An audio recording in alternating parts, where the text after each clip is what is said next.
qual è il problema qua? Il problema è che qui non differenziano la mondezza. Cosa vuol dire? Che qui se non differenziano non mi portano via la mondezza. Come sono organizzati i cassonetti? I cassonetti sono organizzati umido, indifferenziato e plastica. Cosa succede invece? Cosa succede? Che la gente butta così a casaccio senza sapere cosa sta buttando. E quindi? E quindi io chiedo ai bolottanesi, perché hanno i loro defunti qua, se mi danno una mano a differenziare questa cosa, perché io sono stufo di differenziare questa roba da dentro i cassonetti. Non chiedo altro.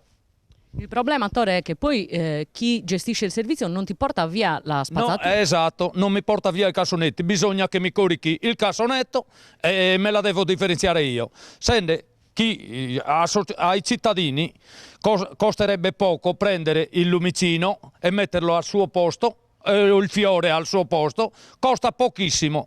Io chiedo solamente di darmi una mano, non chiedo. Dove va il lumicino? Dove va? All'indifferenziato. I fiori? I fiori all'umido. Le cartacce di plastica che avvolgono i fiori? Plastica all'indifferenziato. C'è qualcos'altro? No, le bottiglie di plastica vanno messe alle bottiglie alla plastica, quindi è semplice, non ci vuole il liceo per fare queste cose. In tutto lo scuzzone sono bettande arga, come vedi, guarda cosa stanno facendo. In tutto lo scuzzone bettano arga, no? Non si rischi più nulla. E te dobbiamo fare?